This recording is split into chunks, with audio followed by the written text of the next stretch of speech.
안녕하세요, 여러분. 고전 속 지혜를 통해 인생의 방향을 찾는 시간입니다. 오늘 함께 살펴볼 구절은 대학에 나오는 다음의 말씀입니다. 신부재현 시의불견 청의볼문 시기부지김이 차위수신 재정기심. 이는 이렇게 해석할 수 있습니다. 마음이 그곳에 있지 않으면 보아도 보이지 않고 들어도 들리지 않으며 먹어도 그 맛을 알지 못한다. 이래서 몸을 닦는 일은 자신의 마음을 바르게 하는 데 있다고 하는 것이다. 즉, 마음이 흐트러져 있으면 아무리 좋은 환경과 기회가 있어도 그것을 제대로 느끼지도 활용하지도 못한다는 말입니다. 그래서 수신, 즉 자신의 삶을 단단히 다지기 위해서는 무엇보다 먼저 마음을 바르게 하는 것이 중요하다고 말하는 것입니다. 오늘은 이 구절을 바탕으로 우리가 어떻게 마음을 다잡고 삶을 충실히 살아갈 수 있는지에 대해 함께 이야기해 보겠습니다. 신부재현이란 말은 곧 마음이 자리에 있지 않다는 뜻입니다. 마음이 산만하거나 한 가지에 집중하지 못할 때 우리는 눈으로 보면서도 제대로 보지 못하고 소리를 들으면서도 무슨 말인지 알아채지 못하고 밥을 먹으면서도 무슨 맛인지 모릅니다.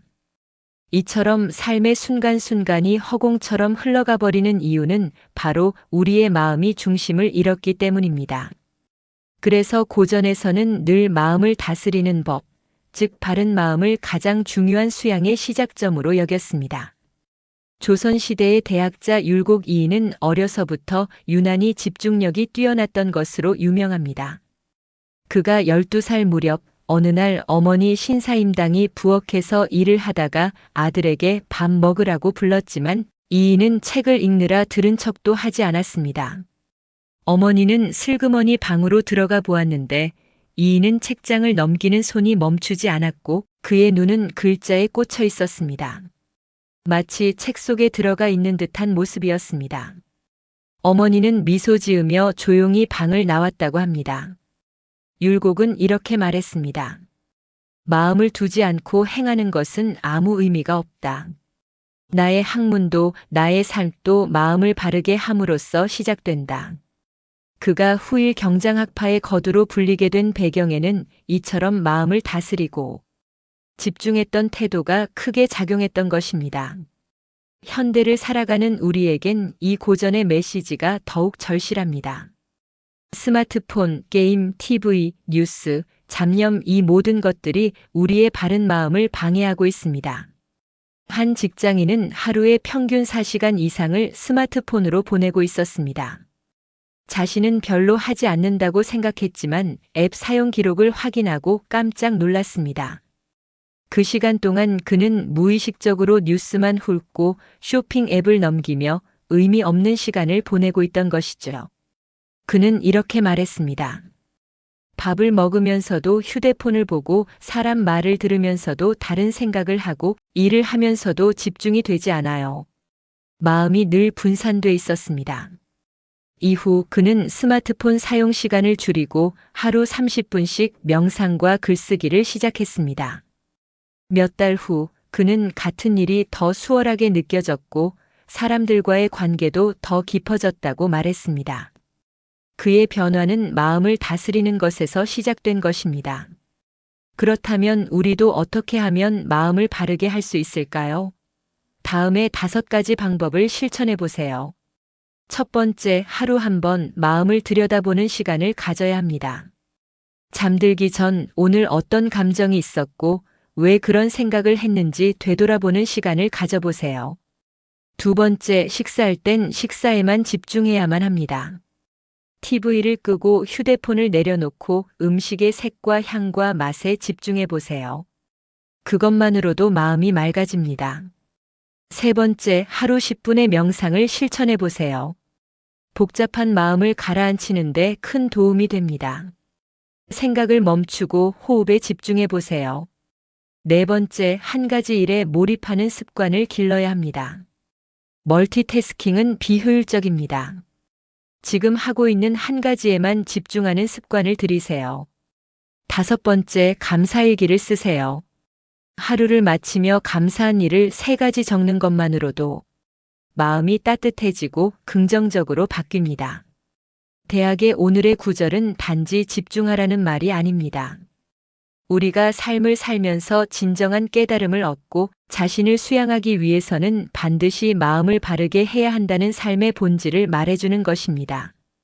보아도 보지 못하고 들어도 듣지 못하며 맛을 느끼지 못하는 삶은 마치 껍데기만 존재하는 인생과 같습니다.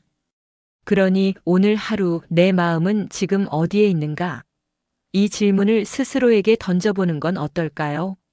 마음을 바르게 하는 것이 곧 삶을 바르게 하는 길입니다. 오늘도 여러분의 하루가 중심 잡힌 마음으로 가득하길 바랍니다. 감사합니다. 안녕하세요. 옛글 속 인생 수업에 오신 여러분. 오늘도 고전에서 배우는 인생의 지혜로 여러분과 함께 할 시간입니다. 고전을 통해 우리가 어떻게 살아야 할지, 어떻게 더 나은 사람이 될 수 있을지 고민하는 채널입니다. 오늘의 주제는 논어에서 나오는 구절, 수지이적 불가기야입니다. 이 구절은 비록 이적의 나라에 가더라도 버려서는 안 된다라는 뜻으로 한 나라와 국가 혹은 사회에 대한 충성심과 인간의 기본적인 도리에 관한 교훈을 담고 있습니다. 이 말은 우리가 다소 낯선 환경에 처하더라도 우리의 본질을 잃지 말고 우리가 속한 공동체에 대한 의무를 다하라는 교훈을 담고 있습니다. 오늘은 이 구절을 통해 우리가 어떻게 살아가야 할지, 그리고 이 교훈이 오늘날 우리의 삶에 어떻게 적용될 수 있는지에 대해 이야기해 보겠습니다. 공자는 이 말을 통해 어떤 상황에 처하더라도 자신의 본분과 의무를 잊지 말라고 말합니다. 이적이란 당시 문명이 다른 민족을 지칭하는 표현입니다. 이 구절에서 공자는 우리가 비록 다른 문화를 접하고 다른 나라로 가게 되더라도 여전히 자신의 본분을 잃지 말고 자신이 속한 사회나 국가에 대한 의무를 다하라는 가르침을 줍니다. 오늘날로 비유하자면 우리가 외국에 나가게 되더라도 그곳에서의 생활이 아무리 다르고 낯설다고 해도 우리는 여전히 자신이 가진 가치와 책임감을 잃지 말아야 한다는 것입니다. 우리는 어디에 있든 무엇을 하든지 간에 나를 잃지 않고 내가 속한 공동체를 위한 책임을 다하라는 메시지를 담고 있습니다. 이 이야기를 더 쉽게 이해할 수 있도록 하나의 예를 들어보겠습니다. 옛날 한 명의 한국인이 미국으로 이민을 갔습니다. 그는 미국에서 새로운 삶을 시작하고 처음에는 모든 것이 낯설고 어려웠습니다. 그는 영어도 서툴고 문화도 달랐기 때문에 처음에는 많은 고생을 했습니다. 그러던 어느 날 그는 자신의 본분과 가치가 무엇인지 생각하게 되었습니다. 한국에서의 가족과의 관계, 자신의 직업적인 책임, 그리고 자신이 속한 사회에 대한 책임감. 그는 미국에서 더 나은 기회를 찾을 수 있었지만 그가 속한 한국 사회와 그가 배운 가치들이 여전히 중요하다는 사실을 깨닫게 되었습니다. 그래서 그는 미국에서도 한국인의 책임감을 가지고 이민 사회의 작은 공동체를 만들어가기 시작했습니다. 이 이야기는 우리가 다른 문화와 환경 속에서도 우리의 본분과 책임을 다할 수 있는 방법을 보여줍니다. 우리가 처한 환경이 바뀌더라도 우리는 여전히 우리가 믿고 따르는 가치를 잃지 않도록 해야 합니다. 또 하나의 예를 들어봅시다. 군인의 사례입니다. 군인은 국가를 위해 싸우는 사람들입니다.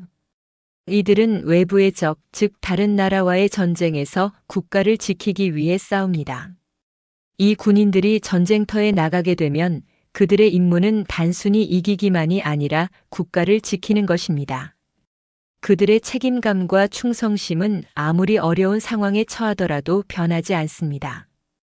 군인들에게 나라를 지키는 일은 그들의 본분이자 의무입니다. 외국에서 전투를 하든 전선이 어디에 있든 그들은 자신의 의무를 다하기 위해 싸웁니다. 수지이적 불가기야라는 말은 군인에게도 일반인에게도 똑같이 적용됩니다. 우리가 처한 상황이 어렵거나 낯설더라도 우리에게 주어진 책임을 다하는 것이 중요하다는 것입니다. 오늘날 이 구절은 우리가 어디에 있든 무엇을 하든지 간에 우리의 책임을 다해야 한다는 교훈을 줍니다. 우리가 아무리 낯선 환경에 처하더라도 자신의 가치와 책임을 잊지 않고 살아가야 한다는 것입니다. 예를 들어 직장인이라면 회사와 팀에 대한 책임을 다하고 부모님에게는 자녀로서의 책임을 다해야 합니다. 사회인으로서도 우리는 각자의 역할을 다해야 하며 그 역할을 통해 우리 사회가 좀 더 나은 방향으로 나아가게 해야 합니다. 우리가 어디에 있든지 우리가 속한 공동체에서 해야 할 일을 찾아내고 실천하는 것이 중요합니다. 결국 수지이적 불가기하라는 말은 우리의 본분을 잃지 말고 우리가 속한 사회나 국가에 대한 의무를 다하라는 교훈을 줍니다. 어디에 있든 무엇을 하든 자신이 속한 공동체에 대한 책임을 다하는 것이야말로 진정한 인간의 자세입니다. 오늘 이 교훈을 마음에 새기면서 여러분도 각자의 위치에서 맡은 바 역할을 다하며 살아가시길 바랍니다. 어디에 있든 우리가 속한 곳에서의 책임을 다하는 것이 우리의 삶을 더욱 의미 있게 만들어줄 것입니다. 오늘도 옛글 속 인생 수업과 함께 해주셔서 감사합니다. 다음 시간에 또 만나요. 안녕하세요, 여러분. 옛글 속 인생 수업에 오신 걸 환영합니다. 오늘도 여러분과 함께 고전 속 깊은 교훈을 나누는 시간을 가지려 합니다. 오늘의 주제는 명심보감에 나오는 구절, 남상도상신 망동반치화입니다. 이 구절은 분수에 넘치는 생각은 몸을 상하게 할 뿐이요, 허망한 행동은 재앙만 불러 일으킨다는 뜻입니다.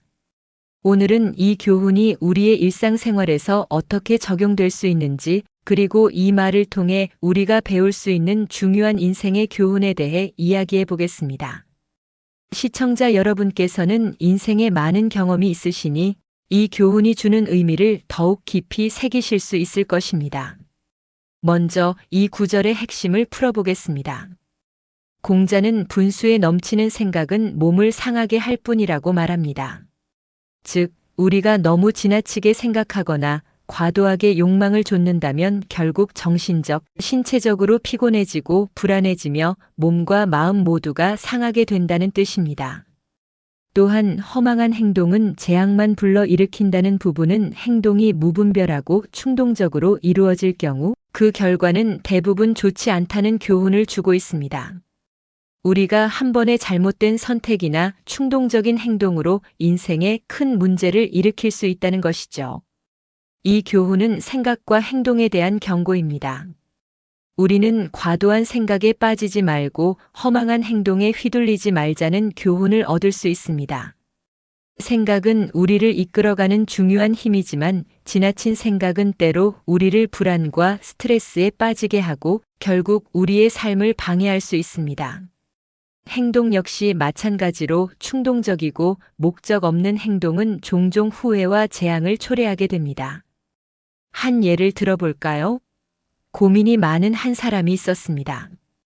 그는 늘 자신의 미래에 대해 지나치게 걱정하며 살았고 작은 문제도 크게 생각하여 불안에 시달렸습니다.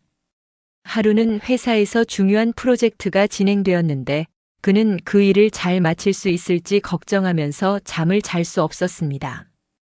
그로 인해 스트레스가 쌓여 몸에 이상을 느끼기 시작했죠. 결국 그는 심한 두통과 불면증에 시달리게 되었고 심리적인 스트레스는 그의 건강에 심각한 영향을 미쳤습니다. 이 예시는 우리가 지나치게 생각하고 걱정할 때 몸과 마음이 어떻게 상할 수 있는지를 잘 보여줍니다. 불필요한 걱정과 과도한 생각은 결국 우리의 건강을 해치는 원인이 된다는 것입니다. 그래서 분수에 맞게 생각하고 현재의 삶에 충실하는 것이 중요하다는 교훈을 얻을 수 있습니다. 두 번째 예를 들어볼게요. A씨는 한 번의 충동적인 행동으로 큰 후회를 하게 된 사람입니다. A씨는 회사에서 상사와 의견 충돌을 겪고 그 순간의 감정에 휘둘려 감정적으로 폭발해버렸습니다. 그는 상사에게 직설적인 말을 하고 말았고 결국 그 일로 인해 회사에서 불이익을 받게 되었습니다. 이 일이 그의 인생에 큰 영향을 미쳤고 그 후로도 그 일은 계속 그의 머릿속에 남아 후회로 이어졌습니다. 이 예는 허망한 행동이 가져오는 결과를 잘 보여줍니다. 충동적인 행동은 종종 후회와 재앙을 초래하며 우리는 그 결과를 오랫동안 감당해야 할 수 있습니다. 우리가 감정을 조절하고 차분하게 생각한 후에 행동하는 것이 얼마나 중요한지를 알려주는 교훈입니다. 오늘날에도 이 구절은 여전히 큰 교훈을 줍니다. 현대 사회에서 우리는 얼마나 많은 생각과 행동에 의해 영향을 받는지 모릅니다.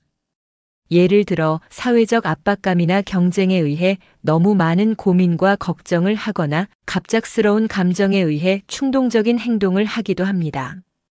이런 생각과 행동들이 우리의 정신적, 신체적 건강을 해칠 수 있으며 후회와 재앙을 초래할 수 있습니다. 분수에 맞는 생각과 행동을 하는 법을 배운다면 우리는 더욱 평화롭고 안정된 삶을 살 수 있을 것입니다. 과도한 걱정은 줄이고 자신의 감정을 잘 조절하는 법을 배운다면 우리는 더 나은 결정을 내릴 수 있으며 자신의 삶을 더 잘 이끌어갈 수 있게 됩니다. 오늘의 교훈은 남상도상신 망동반치화에서 나옵니다.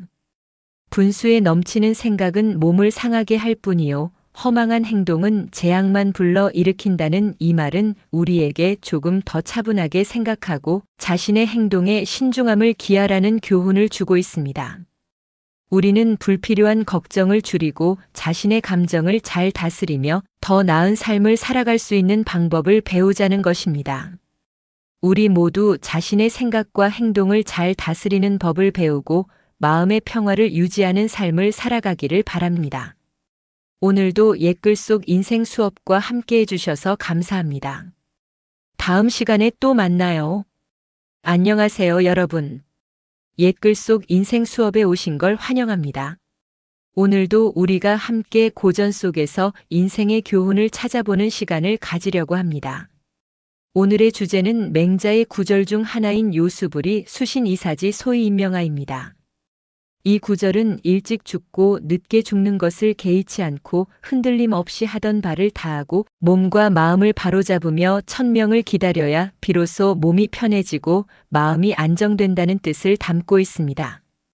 이 말은 인생에서 우리가 어떻게 살아야 하는지, 어떻게 마음의 평화를 찾을 수 있는지를 알려주는 중요한 교훈을 줍니다. 많은 사람들이 삶의 불확실성에 불안해하고 죽음을 두려워하는데 맹자는 그 어떤 환경에서도 흔들리지 않고 자신의 길을 가야 한다고 말합니다. 오늘은 이 구절을 중심으로 어떻게 살아야 우리의 몸과 마음이 진정으로 편안해질 수 있는지 이야기해 보겠습니다. 먼저 맹자가 말한 이 구절을 풀어봅시다. 일찍 죽고 늦게 죽는 것을 개의치 않는다는 말은 우리가 죽음의 시점을 걱정할 필요가 없다는 것을 의미합니다. 많은 사람들은 언제 죽을지 모른다는 불확실성 때문에 불안하고 초조해합니다. 하지만 맹자는 그 시점이 언제가 되든 우리는 그저 자신의 할 일을 다하는 것이 중요하다고 말하고 있습니다. 죽음은 우리 손에 맡겨진 것이 아니기 때문에 그것에 집착할 필요는 없다는 것입니다. 다음으로 흔들림 없이 하던 바를 다하고라는 부분은 우리가 인생에서 매 순간마다 맡은 일을 다해야 한다는 교훈을 줍니다. 흔들리지 않고 매일 꾸준히 해야 할 일을 하며 자기 자신을 돌아보며 살라는 것입니다. 이 말은 목표를 향해 나아가는 일관된 태도와 성실함을 중요하게 여깁니다.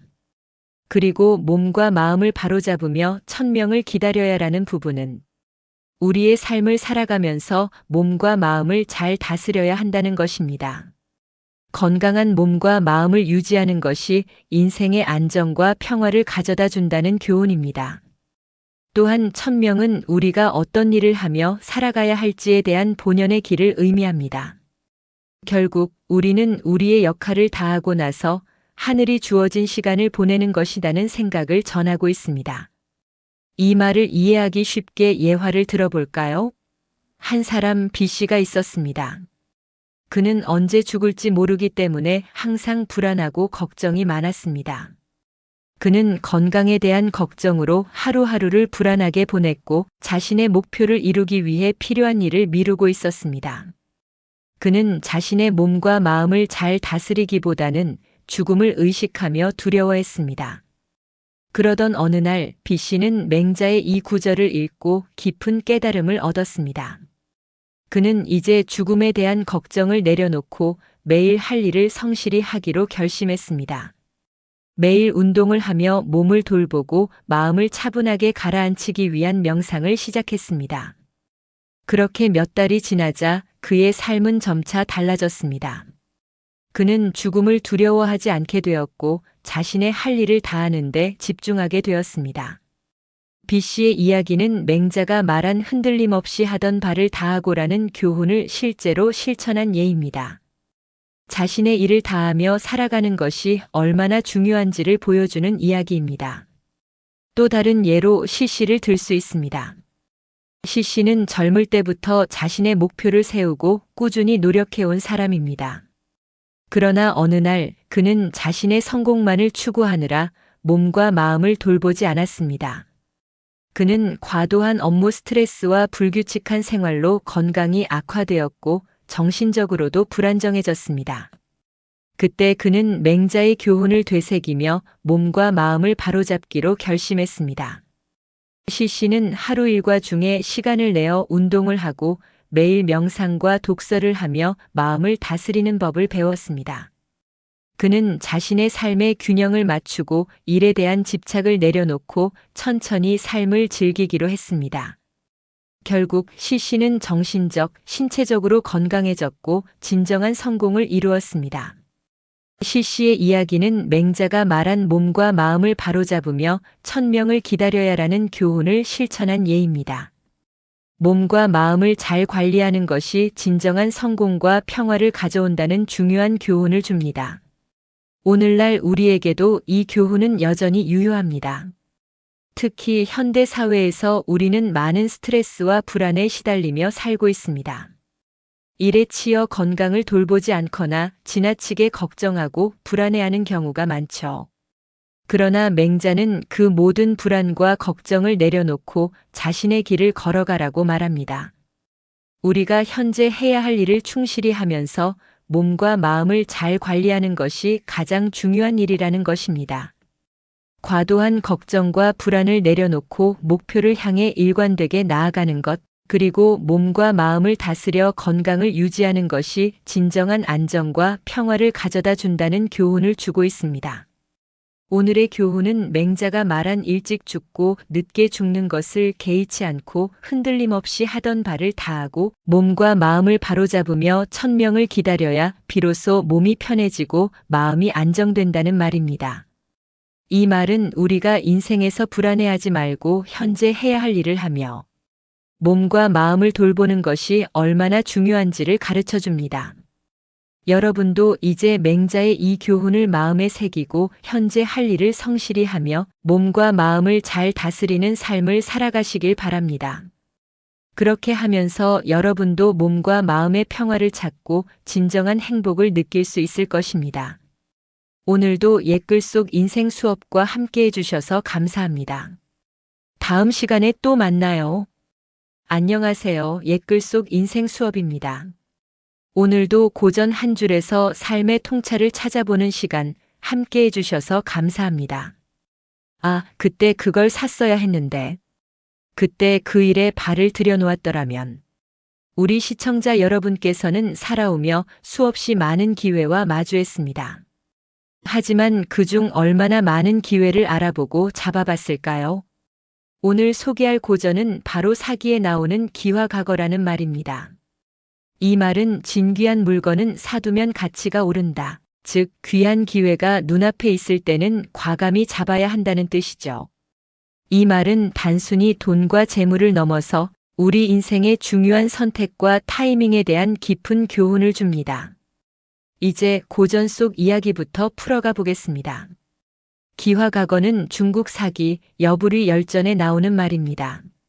춘추 전국 시대 상인 출신의 인물인 여부리는 훗날 재상이 되고 한때는 어린 진나라 왕의 섭정 역할까지 맡게 되죠. 그가 그 높은 자리까지 오를 수 있었던 결정적인 순간이 바로 이 기화과거의 실행이었습니다. 당시 여부리는 진나라의 후궁소생 왕자 이인을 우연히 만나게 됩니다. 이인은 인질로 잡혀 외롭게 살고 있었고 그를 후계자로 생각하는 사람은 거의 없었습니다.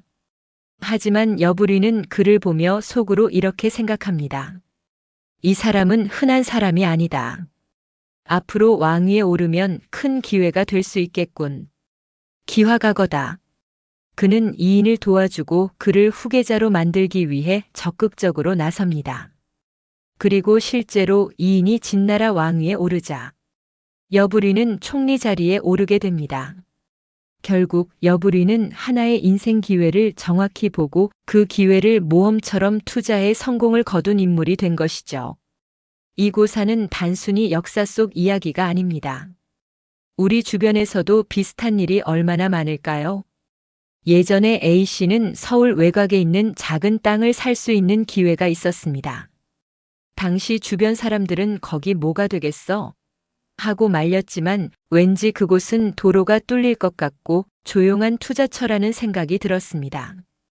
A씨는 망설이다 결국 그 기회를 놓쳤고 몇 년 뒤 그곳은 대단지 아파트와 지하철 노선이 들어서는 핵심 지역이 되었습니다. 그는 말합니다. 그 땅이 지금은 평당 수천만 원인데 그땐 커피값보다 쌌다니까. 기회는 한순간 그리고 한 번 지나가면 다시 오지 않습니다. 기화과거의 말처럼 귀한 기회는 미리 알아보는 눈 그리고 과감한 판단력이 있어야 합니다. 한편 또 다른 비 사장님의 이야기를 들어볼까요? 비 사장님은 중소기업을 운영하면서 한 젊은 사원을 눈여겨봤습니다. 그 청년은 말은 많지 않았지만 아이디어가 번뜩였고 성실했습니다. 사장님은 그의 능력을 보고 이 사람은 언젠가 회사를 크게 도울 인물이 될 거야 하고 생각하고 연봉을 인상하고 프로젝트 책임자 자리에 앉혔습니다. 결과는요? 그 청년은 3년 후 회사의 주력 제품을 탄생시켰고 회사 매출을 2배 이상 올리는 주인공이 됩니다. 사장님은 이렇게 말했습니다. 사람도 기화다. 귀한 사람을 먼저 알아보고 키우면 그게 나를 키우는 길이야. 이처럼 기회는 사람, 땅, 정보, 가능성 등 여러 형태로 옵니다. 우리는 그것을 볼 줄 아는 눈과 포용할 수 있는 용기가 필요합니다. 우리 시청자 여러분은 이제 과거의 후회보다는 남은 기회에 집중할 때입니다. 이 나이에 무슨 기회가 있겠어? 이렇게 생각하면 기회는 보이지 않습니다. 하지만 이 나이이기에 가능한 기회도 많습니다. 후배에게 인생 조언을 해줄 수 있는 지혜. 소자본으로 시작하는 안정적인 투자. 지금까지 쌓은 인간관계를 바탕으로 한 창업. 혹은 내 경험을 영상으로 만들어 전하는 유튜브 활동까지. 기회는 나이와 무관하게 늘 존재합니다. 다만 그걸 알아보는 눈과 과감히 나아가는 용기가 필요할 뿐입니다. 기화과거. 이 짧은 한 구절은 우리에게 말합니다. 기회는 언뜻 보기에 별것 아닌 것처럼 다가온다. 하지만 그것이 진귀한 기회인지 아닌지는 그걸 보는 사람의 눈에 달려 있다. 여러분, 지금 여러분 곁에 있는 사람, 일, 정보, 가능성 중에서 혹시 기화는 없으신가요? 그 기화를 놓치지 말고 품는 것, 그것이 곧 삶을 바꾸는 첫걸음일지 모릅니다. 지금부터라도 우리의 일상에서 작은 기회를 발견하고 그 가능성을 소중히 간직하는 지혜를 가지면 어떨까요? 오늘도 옛글 속 인생 수업과 함께 해주셔서 감사합니다. 다음 시간에 또 만나요. 안녕하세요. 옛글 속 인생 수업에 오신 여러분. 오늘도 고전 한 구절로 삶의 지혜를 나눠보는 시간입니다. 딱 한마디를 들었는데 금방 전체를 파악하네. 혹시 이런 사람 보신 적 있나요? 오늘 소개할 고전은 논어에 나오는 구절, 회야문일이지 십사야문일이지입니다. 쉽게 말해 안회는 하나를 들으면 열을 알고 자공은 하나를 들으면 둘을 안다는 뜻입니다. 공자의 제자들 중에서도 특히 배움의 깊이와 통찰력을 비교한 말이죠. 그럼 오늘은 이 짧은 말 속에 담긴 깊은 의미와 우리 삶에 어떻게 적용할 수 있는지에 대해 이야기해 보겠습니다. 공자는 수많은 제자를 가르쳤지만 그 중에서도 특별히 아꼈던 제자가 있었습니다. 바로 안회입니다. 그는 늘 조용하고 욕심이 없으며 학문에 열중했습니다. 가난해도 불평하지 않고 세상에서 무슨 일이 있어도 자신의 공부에 집중했죠. 공자는 아내를 두고 이렇게 말했습니다. 회야는 하나를 들으면 열을 안다. 자공은 하나를 들으면 둘을 안다. 여기서 자공은 또 다른 유능한 제자였습니다. 그는 말솜씨가 좋고 상업과 정치에도 능했습니다. 하지만 공자는 자공보다는 아내의 깊은 이해력과 성찰을 더 높게 평가했습니다. 이 말은 단순히 누가 더 똑똑하냐의 문제가 아닙니다. 누가 더 깊이 이해하고 본질을 꿰뚫느냐의 문제죠. 이 이야기를 오늘날로 가져와 볼까요? 직장에서 회의를 할 때 어떤 사람은 상사의 한마디만 듣고 전체 기획안을 파악합니다. 이번 프로젝트는 왜 하는 거지? 무엇을 원하는 거지? 그는 말하지 않아도 핵심을 꿰뚫고 그에 맞는 방향으로 빠르게 움직입니다. 반면 어떤 사람은 회의가 끝나도 그래서 뭐 하라는 거예요? 라고 묻죠. 결국 하나를 들어도 어떻게 받아들이느냐, 얼마나 생각을 확장하고 연결할 수 있느냐에 따라 실력 차이는 엄청나게 벌어집니다. 아내는 본질을 보고 자공은 표면을 봤습니다.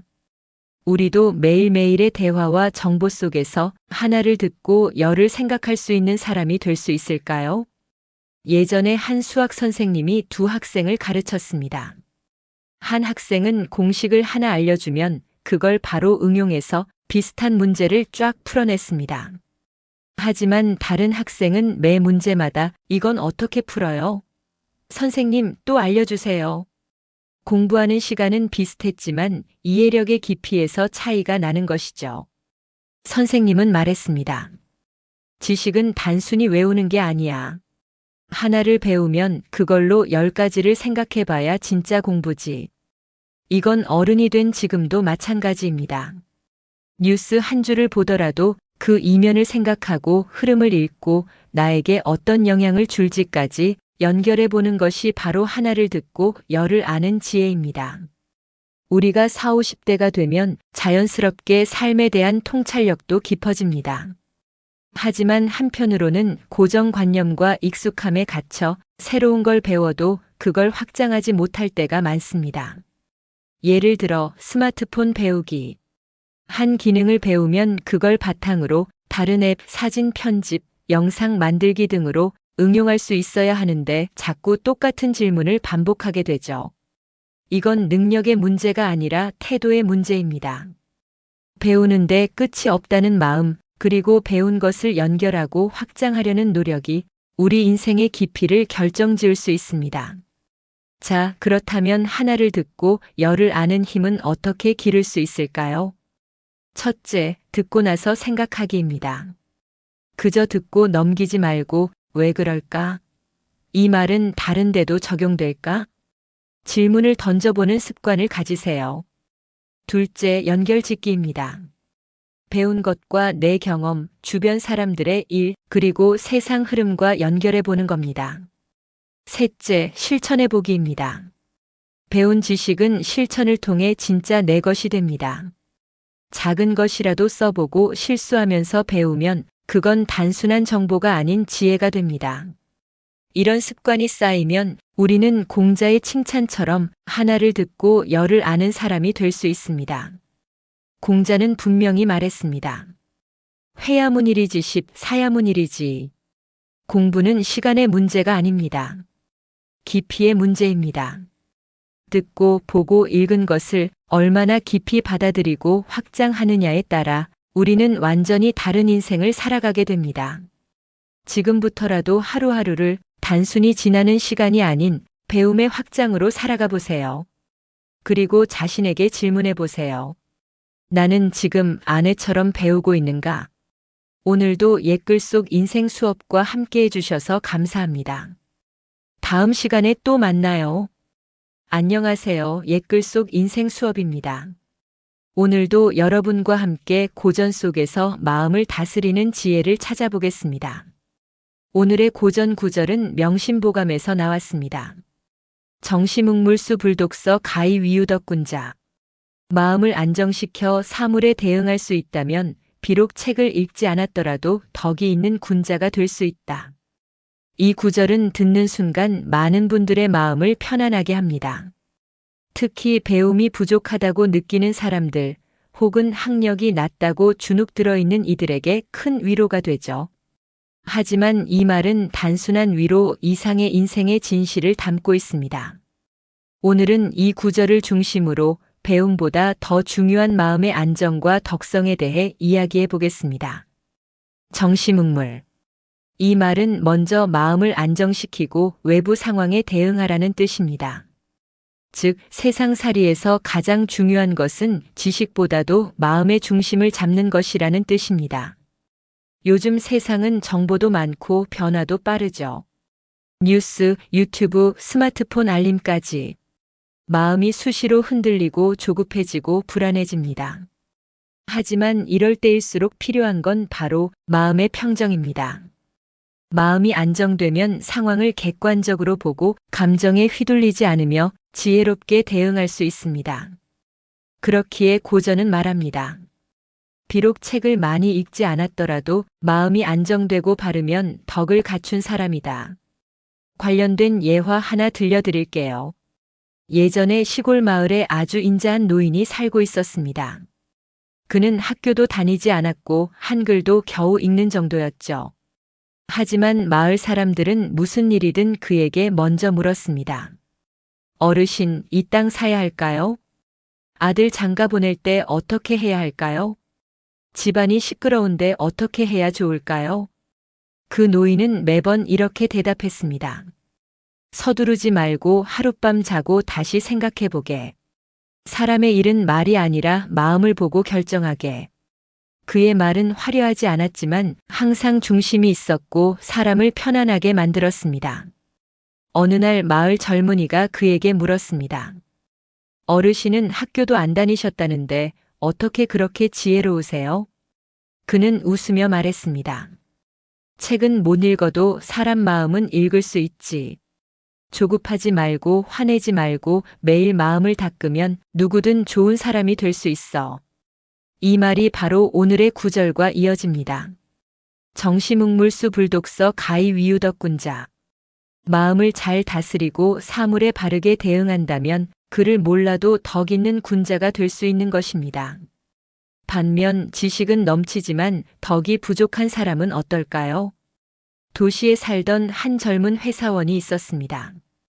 명문대 출신의 말솜씨도 훌륭하고 머리도 비상했지만 사람들과 자주 부딪히고 말투가 날카로웠습니다. 회의 중에는 상대 의견을 끊고 사소한 실수에도 예민하게 반응하며 주변 사람들을 불편하게 했죠. 그는 스스로 똑똑하다고 자부했지만 동료들은 그와 함께 일하는 걸 꺼려했습니다. 결국 상사에게 이런 말을 듣게 됩니다. 지식은 충분한데 왜 사람들을 불편하게 만들죠? 지금 필요한 건 정보가 아니라 배려입니다. 이 젊은이는 그때서야 깨닫습니다. 아, 내가 마음을 가라앉히지 못하고 사람을 보는 눈이 부족했구나. 배움은 중요합니다. 하지만 그 배움을 어디에, 어떻게 쓰느냐가 더 중요합니다.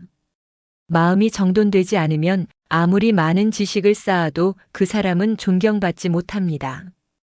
지금부터라도 마음을 닫고 사람을 따뜻하게 바라보며 상황을 차분히 대하는 태도를 갖는다면 우리는 누구보다 훌륭한 덕 있는 어른이 될 수 있습니다. 마지막으로 마음을 안정시키는 3가지 방법을 소개해 드릴게요. 첫째, 말하기 전에 한 박자 멈추기입니다. 감정에 휩쓸려 말하면 후회가 남습니다. 잠깐 멈추고 말해보세요. 말투가 바뀌고 마음도 차분해집니다. 둘째, 하루 10분 조용히 나를 돌아보는 시간 가지기입니다. 명상이든 산책이든 좋습니다. 마음이 복잡할수록 멈추는 시간이 필요합니다. 셋째, 사람보다 먼저 내 마음을 살피기입니다. 상대가 미울 때 먼저 내 마음이 왜 그런지 들여다보세요. 상대를 바꾸기보다 나를 먼저 다스리는 것이 삶을 더 평화롭게 만들어줍니다. 오늘의 고전 정시묵물수 불독서 가히 위우덕군자. 이 말은 우리에게 이렇게 속삭입니다. 공부보다 먼저 해야 할 일이 있다. 그건 내 마음을 평온하게 만드는 것이다. 이제 더 이상 내가 그를 몰라서 배움이 부족해서. 이런 말로 주눅 들지 마세요. 마음을 다스리고 사람을 따뜻하게 바라보며 상황에 현명하게 대응하는 여러분은 이미 덕 있는 군자입니다. 오늘도 옛글 속 인생 수업과 함께 해주셔서 감사합니다. 다음 시간에 또 만나요. 안녕하세요. 옛글 속 인생 수업입니다. 오늘도 고전 한 줄에서 인생의 큰 그림을 함께 그려보는 시간입니다. 오늘 소개할 구절은 맹자에서 나왔습니다. 이선복인자 미유능복인자야 이선양인 연후능복천하. 선을 앞세워 사람을 이기려는 자는 누구도 진정으로 굴복시키지 못한다. 선함으로 사람을 기르고 감복시켜야 천하가 따르게 된다. 이 말은 한마디로 정리하자면 이렇습니다. 사람을 이기려 들지 말고 길러서 감동시켜라. 자, 여러분은 지금까지 살아오며 사람을 이기려 한 적 있으신가요? 혹은 누군가를 설득하려 애쓰고 결국 다투고 멀어진 적은요? 오늘은 맹자의 이 구절을 통해 사람을 다스리는 최고의 방법은 이김이 아니라 기름이라는 사실을 함께 생각해 보겠습니다. 우리는 종종 옳은 말을 해서 상대를 이기면 관계도 이기는 줄 압니다. 하지만 대부분의 경우 이긴 쪽은 속이 시원하고 진 쪽은 마음에 멍이 듭니다. 예를 들어 이런 상황을 떠올려 보세요. 회사에서 후배가 실수를 했습니다. 그걸 지적하며 이렇게 말했죠. 이건 기본이지. 왜 이것도 몰라? 생각 좀 하고 일하라고 했잖아. 말이 틀린 건 아닙니다. 정론이죠. 하지만 문제는 그 말이 상대를 꺾었다는 데 있습니다. 그 순간 후배는 아무 말 못하고 고개를 떨굽니다. 이겼다고 느낄지 모르지만 사실은 사람의 마음을 잃은 것입니다. 그래서 맹자는 말합니다. 선을 앞세워 복종시키려는 자는 결국 누구도 진정으로 굴복시키지 못한다. 진정한 복종은 감동에서 나옵니다. 누군가의 배려와 기다림, 따뜻한 말과 이해심에서 사람은 마음을 열고 진심으로 따르게 되는 거죠. 서울 어느 동네에 똑똑하지만 반항기 있는 소년이 있었습니다. 시험 성적은 나쁘지 않았지만 학교에서는 늘 사고를 치고 말썽을 부렸죠. 아버지는 그런 아들을 볼 때마다 화가 났습니다. 도대체 너는 왜 그러냐? 너 이러다 인생 망친다.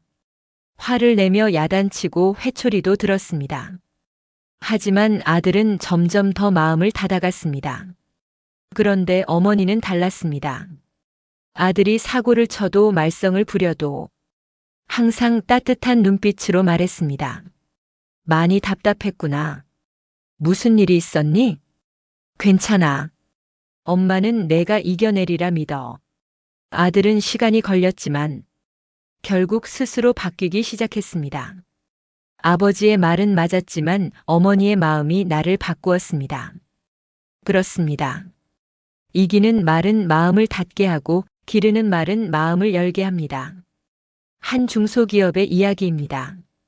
신입사원이 중요한 고객 미팅에 실수를 했습니다. 고객은 화가 나 계약을 취소하려 했고 사내 분위기는 무겁게 가라앉았습니다. 그날 저녁 사장은 회의에서 말없이 신입사원을 바라보더니 조용히 말했습니다. 오늘 실수는 내가 했지만 책임은 내가 지겠다. 다음엔 꼭 같은 실수하지 않도록 내가 내 편이 되어줄게. 그 순간 사무실 안에 흐르던 긴장감이 사라지고 신입사원은 울먹이며 고개를 숙였습니다. 그 후 그 직원은 회사 매출 1위를 기록하는 주력 인재로 성장했고 사장은 묻습니다.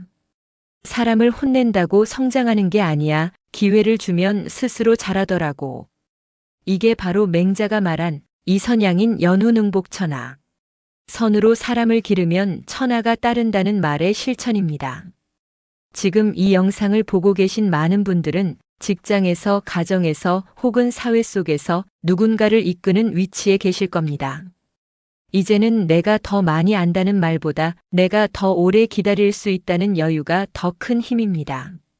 손주가 말을 안 듣는다 해도, 직원들이 예전 같지 않다 해도, 배우자와 의견이 다르다 해도 그들을 바꾸려 하기보다 기르고 기다리는 마음을 갖는 것이 우리를 진정한 어른, 군자로 만들어줍니다. 자, 맹자의 지혜를 우리 일상에 적용하려면 어떻게 해야 할까요? 첫째, 충고보다 공감이 먼저입니다. 내가 뭘 잘못했는지 알아? 보다 속상했겠다, 힘들었지? 가 먼저 나가야 합니다. 둘째, 기다림의 힘을 믿어야 합니다. 지금 당장은 변화가 없더라도 신뢰와 격려는 언젠가 열매를 맺습니다. 셋째, 자존심보다 관계를 택해야 합니다. 이 말만 하면 내가 이긴다 싶을 때 딱 한 번 입을 다물어 보세요. 그 한 번이 상대를 지키는 힘이 됩니다. 오늘 맹자의 말을 마음에 새겨봅니다. 선을 앞세워 이기려는 자는 누구도 진심으로 따르지 않는다.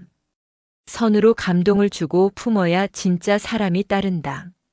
그러니 이기려고 하지 마세요. 그보다 기르려는 마음을 품어보세요.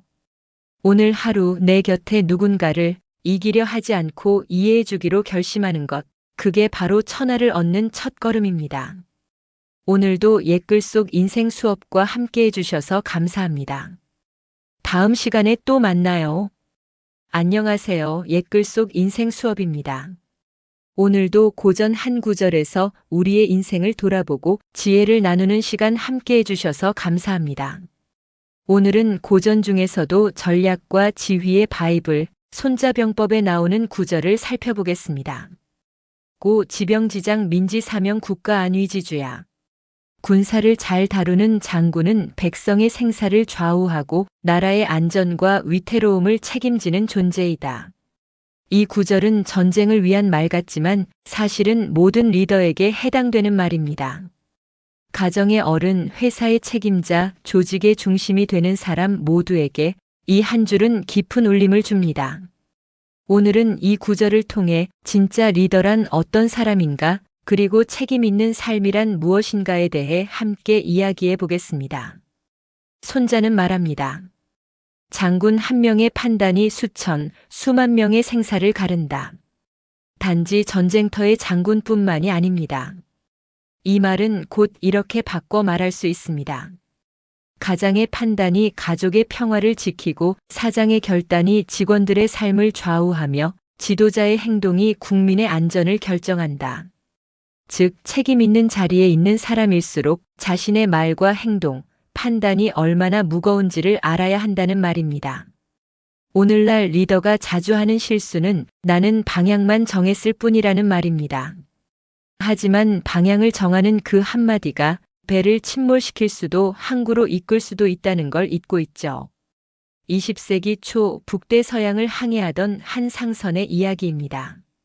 짙은 안개 속에서 레이더도 없던 시절, 선장은 항로를 변경하자는 항해사의 의견을 듣습니다. 선장님, 왼쪽으로 틀면 지름길입니다. 선장은 잠시 생각하더니 고개를 저으며 말합니다. 안전한 길로 돌아가자. 배 안에는 300명이 있다. 결국 그는 먼 길을 돌아갑니다. 하지만 그날 밤 다른 선박이 짧은 지름길을 선택했다가 암초에 부딪혀 침몰하는 사고가 발생합니다. 후일 선장은 말합니다. 내 결정은 거리의 문제가 아니라 생명의 문제였다. 이 한 명의 침착한 결정이 300명의 목숨을 지킨 것이죠. 국내 어느 중소기업의 이야기입니다. 한때 잘 나가던 거래처에서 돌연 계약을 취소하겠다는 연락이 왔고 회사는 심각한 자금 위기를 맞이했습니다. 직원들은 불안에 떨고 심지어 임금 체불까지 우려되는 상황이었죠. 대표는 며칠을 고민하다 자신의 퇴직연금과 개인 자산을 정리해 급한 자금을 마련했습니다. 그리고 직원들에게 이렇게 말합니다. 당장은 힘들지만 저는 이 배를 끝까지 책임질 겁니다. 믿고 함께 해주세요. 그의 진심 어린 말 한마디에 직원들은 사직서를 거둬들였고 몇 년 후 회사는 위기를 극복해 다시 일어섰습니다. 진짜 리더는 위기 속에서 남 탓을 하지 않고 앞장서 책임지는 사람이다. 2025년을 살고 있는 우리에게 이 구절은 더 깊게 다가옵니다. 우리는 이미 가정에서는 부모로서, 직장에서는 선배로서, 사회에서는 조력자로서 많은 사람에게 영향력을 미치고 있습니다. 이제는 단순히 내가 옳은가를 따지기보다는 내가 책임질 수 있는가를 먼저 따져야 할 때입니다. 말 한마디가 자녀에게 상처가 될 수 있고 무심한 결정 하나가 가족의 불안을 키울 수도 있습니다. 무게 없는 농담 하나가 후배의 자존심을 꺾을 수도 있습니다. 우리가 리더라는 사실은 직책이 아니라 태도에서 드러납니다. 자, 그렇다면 어떻게 해야 군사를 아는 장군, 즉 사람을 제대로 이끄는 어른이 될 수 있을까요? 첫째, 말의 무게를 알고 말해야 하겠습니다. 한 번의 말이 누군가의 인생을 바꿀 수 있습니다. 가볍게 던진 말이 아니라 생각을 담아 말하는 습관을 가지세요. 둘째, 결정은 내가 책임도 내가 져야 하겠습니다. 실패를 남 탓하지 마세요. 리더는 결과의 중심에 서 있어야 합니다. 셋째, 평소에 평정을 훈련해야 합니다. 전쟁은 평시에 준비됩니다. 감정에 휘둘리지 않고 위기 속에서도 침착한 훈련을 일상에서부터 실천해야 합니다. 오늘 소개한 손자의 말 다시 한번 되새겨 봅니다. 고 지병지장 민지사명 국가안위지주야. 군을 다스릴 줄 아는 장군은 백성의 운명을 책임지고 국가의 흥망을 결정짓는 존재이다. 우리도 매일 인생이라는 전장을 건너는 장군입니다. 어디선가 누군가는 우리를 바라보고 있습니다. 따라오는 사람이 있다면 그 순간부터 우리는 리더입니다. 여러분은 지금 어떤 리더십을 보여주고 계신가요? 가정을 지휘하고 삶을 이끄는 당신의 한마디, 한 걸음이 누군가의 안위를 바꾸고 있다는 것, 오늘 다시 한번 깊이 생각해 보시길 바랍니다.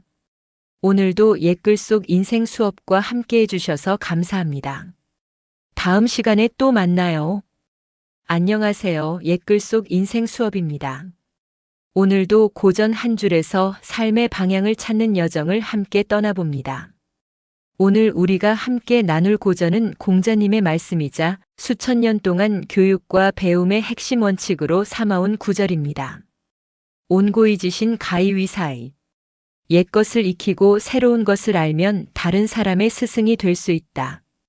오늘은 이 짧지만 강력한 말 한 줄 속에 담긴 배움, 인생, 그리고 스승이라는 존재의 의미를 이야기해 보겠습니다. 공자는 배움을 이렇게 보았습니다. 배움은 과거의 지혜를 익히는 데서 시작하고 그 지혜를 통해 새로운 것에 눈뜨는 것으로 완성된다. 우리가 살아오며 체득한 경험, 부모님과 어른들께 들었던 조언, 예전 실패에서 얻은 교훈. 이 모든 옛것은 사라진 것이 아니라 오늘의 새로운 결정을 비추는 등불입니다. 사람은 누구나 새로운 것에 눈이 갑니다. 하지만 과거를 모르면 그 새로움은 겉모습에 불과합니다. 뿌리 없는 나무가 열매를 맺을 수 없듯이 기억 없는 새로움은 방향을 잃은 채 흔들릴 뿐이죠. 한 도자기 장인이 있었습니다. 그는 몇십 년 동안 흙을 만지고 불을 다루며 완벽한 곡선과 깊이 있는 빛깔을 만들어냈습니다. 한 젊은 제자가 묻습니다. 선생님, 요즘엔 3D 프린터로도 도자기를 찍을 수 있다던데 이 힘든 방식을 왜 고수하세요? 장인은 웃으며 말합니다. 흙의 숨결을 느껴야 그릇의 온기가 살아나지. 기계는 흙을 찍지만 난 시간을 굽는다네. 그가 만든 도자기는 100개 중 단 하나만 남았지만 그 하나는 전시회에서 예술이라 불렸습니다. 옛것을 익히지 않은 사람은 새로움을 흉내낼 뿐이다. 온고이지신이란 바로 과거의 정신을 가슴에 새기고 새로운 시대를 감각적으로 이끌어가는 통찰력입니다. 서울의 어느 동네에 한 할아버지가 있었습니다. 어느 날 손자가 스마트폰이 고장났다고 우울해하자 할아버지는 조용히 앉아 제품 설명서를 꺼내 읽고 한참을 고민하다가 설정을 바꿔 문제를 해결해 줍니다. 손자는 놀라며 말했습니다. 할아버지, 컴퓨터도 모르시면서 이걸 어떻게 고치셨어요? 할아버지는 이렇게 답합니다. 옛날 라디오도 고치고 텔레비전도 만져봤거든. 원리는 다 비슷하더라고. 결국은 구조를 이해하고 차분히 보는 게 중요하지. 이 이야기를 듣고 손자는 한 가지를 깨달았습니다. 기술은 새롭지만 문제를 풀어가는 태도는 예전 그대로라는 것. 과거의 경험은 시대를 넘나드는 연장의 도구가 된다. 이제 우리 세대는 인생의 중턱을 넘어 누군가의 스승이 되어가는 시기에 있습니다. 꼭 교사가 아니더라도 아이들의 인생에 방향을 주는 부모, 후배에게 길을 보여주는 선배, 사회에서 경험을 나누는 인생 선배로서 우리는 온고이 지신을 실천할 자격이 충분합니다. 스승은 지식을 많이 아는 사람이 아니라 옛것의 가치를 알고 그것을 바탕으로 오늘의 문제를 이해할 줄 아는 사람입니다. 공자의 이 말을 삶에 적용하기 위한 3가지 실천 방법을 소개합니다. 첫째, 과거의 경험을 되돌아봐야 합니다. 실패한 경험도 성공한 기억도 그냥 지나치지 말고 기록하거나 되짚어 보세요. 그 안에 현재를 이끄는 힘이 숨어 있습니다. 둘째, 젊은 세대의 언어에 귀를 기울여야 합니다. 옛것만 주장하면 꼰대가 되기 쉽습니다. 새로운 것을 받아들이고 연결해야 진정한 스승이 됩니다. 셋째, 자신만의 기준을 세워야 합니다. 세상은 늘 변하지만 내가 중요하게 여기는 가치는 변하지 않아야 합니다. 그것이 바로 여러분만의 삶의 나침반이 되어줄 것입니다. 오늘 함께 나눈 말 다시 한번 기억해 봅니다. 온고이 지신 가히위사에 옛것을 익히고 새로운 것을 알면 누구든 스승이 될 수 있다. 지금까지 걸어온 인생이 헛되지 않았음을 증명하는 길, 그것은 바로 그 경험을 통해 누군가의 스승이 되어주는 것입니다. 공자는 우리에게 이렇게 묻습니다. 당신은 지금 옛것에서 무엇을 익혔는가? 그리고 오늘 무엇을 새롭게 보고 있는가? 오늘도 옛글 속 인생 수업과 함께 해주셔서 감사합니다. 다음 시간에 또 만나요.